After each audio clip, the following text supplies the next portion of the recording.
Salut. Et dis donc, pas mal ce petit look là. Quand on n'est pas coiffé, bien pratique. Alors, on se trouve actuellement dans mon cellier. Ouais, je sais, c'est pas un super endroit de tournage, mais c'est parce que je voulais vous montrer un truc. Allez, suivez-moi.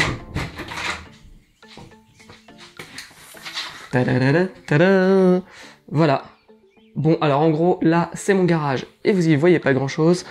On va faire un petit coup de lumière ici. Clac. Et voilà. Donc, on est maintenant dans mon garage. Alors, je vais fermer la porte, ça va être un peu plus sympa. Donc voilà, on est dans mon garage. Alors, je voulais vous montrer un petit truc. Non pas que c'est pas rangé, parce que ça fait pas encore un an que j'habite ici et que c'est le bordel.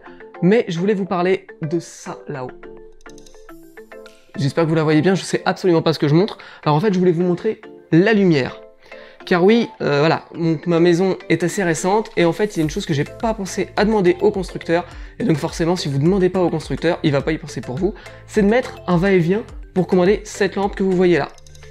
Donc cette lampe que vous voyez juste derrière moi, et bien tout simplement, moi, je peux l'allumer seulement avec le bouton ici.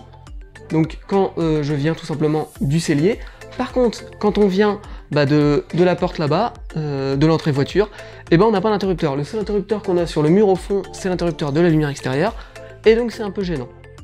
J'ai donc réfléchi un petit peu à ce que je pouvais y faire, et puis finalement, je me suis dit qu'avec 2-3 petits objets connectés, on allait pouvoir faire un truc sympa.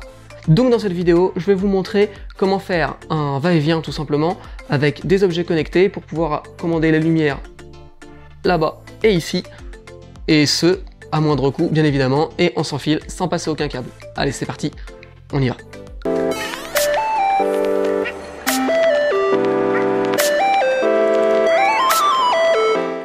Pour mettre en place ce va-et-vient, nous aurons besoin d'une ampoule connectée Yeelight, de 2 interrupteurs sans fil Aqara. Tout ceci s'interfacera avec la gateway Xiaomi que je vous ai déjà présenté, le lien est disponible en description. Dans la boîte de l'ampoule, on retrouvera l'ampoule et un manuel uniquement en chinois. Dans la boîte de l'interrupteur, on aura l'interrupteur, un manuel là également en chinois, ainsi que des vis et un adhésif double face pour l'installer très facilement. Alors, on va commencer par l'ampoule. Je l'installe temporairement dans la maison, le temps de la paramétrer. Je pourrai ensuite la positionner tranquillement dans mon garage. Pour appairer l'ampoule, on va tout simplement se rendre dans l'application Mi Home et cliquer en haut à droite de l'écran sur l'icône en forme de plus. On appuie ensuite simplement en bas de l'écran sur le bouton Add Manually pour ajouter manuellement notre ampoule. Il faut ensuite rechercher dans la liste des périphériques proposés l'ampoule Yeelight. Alors attention, il y en a 2 versions. Pour ma part, j'ai opté pour une ampoule couleur. L'application Mi Home va alors rechercher l'ampoule LED. On est alors invité à renseigner les informations de notre réseau Wi-Fi afin que l'ampoule puisse se connecter à notre réseau local. Cliquez ensuite sur Next et patientez jusqu'à ce que l'ampoule soit configurée. Une fois que ceci est fait, vous avez juste à indiquer dans quelle pièce définie dans Mi Home se trouvera l'ampoule. Pour ma part, je vais choisir le garage. Voilà, c'est terminé pour l'ampoule, on voit bien qu'elle apparaît dans la liste des périphériques de mon garage. Le moment est maintenant venu de s'attaquer à nos 2 interrupteurs. On va donc relancer l'application Mi Home, de nouveau appuyer sur le petit plus en haut à droite et cliquer sur le petit plus en bas du bouton Add Manually. On va ensuite rechercher dans la liste des périphériques notre interrupteur. Attention de ne pas vous tromper car il y en a plusieurs. Ceux que je vous présente dans ce tutoriel sont nommés Wireless Switch. Pour que l'interrupteur passe en mode appairage, il convient de rester appuyé 5 secondes sur celui-ci jusqu'à ce que ces 2 diodes bleues clignotent 3 fois. L'appairage est maintenant réalisé et il convient simplement de sélectionner une fois de plus la pièce dans laquelle se trouve le dispositif. Pour ma part, je choisis le garage. Au passage, j'en profite pour nommer mes interrupteurs. Ensuite, il suffit de répéter cette opération pour le 2e interrupteur et le tour est joué. Tout est prêt, je constate maintenant dans Mi Home que j'ai bien au niveau de mon garage, mon ampoule et mes 2 interrupteurs. Voilà, et bien maintenant qu'on a notre ampoule et nos 2 interrupteurs qui sont paramétrés dans le Mi Home, on va pouvoir les relier ensemble, donc faire des scénarios ou des scènes, pour dire que lorsqu'on appuie sur l'un ou l'autre des boutons, et pas les 2 en simultané, et bien tout simplement on fait un switch on-off sur l'ampoule. Alors donc il y a plusieurs solutions pour créer ce genre de scénario. On peut le faire directement dans l'application Mi Home, ou bien rajouter tous les périphériques dans Domotics, et après gérer les événements depuis Domotics. Moi, ce que je vais faire pour plus de simplicité, parce que c'est vraiment plus simple, je vais tout faire depuis l'application Mi Home, je vous montre tout de suite comment on fait. Maintenant que tous nos dispositifs sont prêts, on va relier tout ça grâce à l'application Mi Home. Pour cela, on lance l'application et on sélectionne notre gateway Xiaomi. Sur l'écran qui apparaît, on va cliquer sur l'onglet Auto situé en haut. on va cliquer sur l'icône plus en bas de l'écran. Et puis on va pouvoir régler notre if then. Donc le if, c'est notre condition. On va lui dire tout simplement qu'on veut un single click sur notre interrupteur. Et pour le then, je vais aller rechercher mon ampoule Yeelight et je vais sélectionner l'action turn on off. Et comme j'ai deux interrupteurs, il va falloir que je rajoute une deuxième condition dans le if.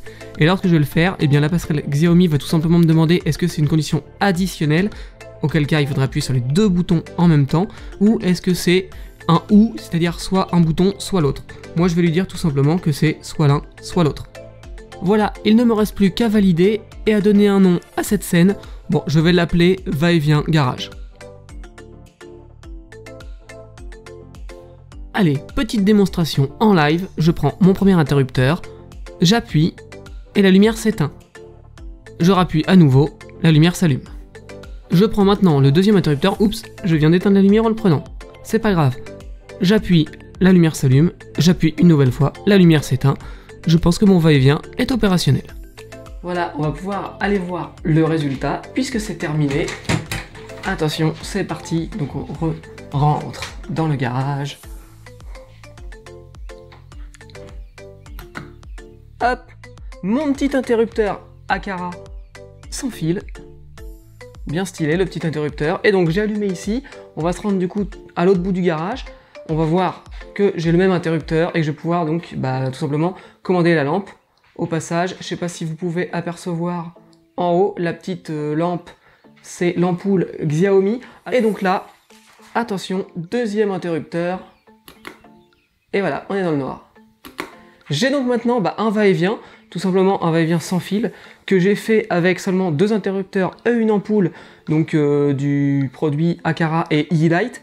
On va faire un petit peu le bilan après, vous allez voir qu'en termes de coût, on n'est vraiment pas très élevé pour un truc qui va vachement me rendre service tous les jours et qui surtout va faire plaisir à madame. Et bien voilà, j'espère que vous avez apprécié cette vidéo. Si c'est le cas, je compte sur vous pour mettre un petit pouce en l'air sur YouTube.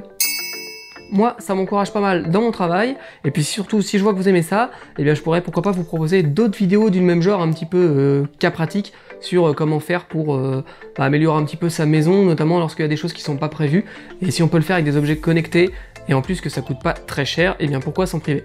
Donc voilà, si vous avez des questions, n'hésitez pas à vous les poser en commentaire de la vidéo, moi, dès que j'ai le temps, j'y réponds, et puis je vous dis à bientôt pour une prochaine vidéo. Allez, ciao!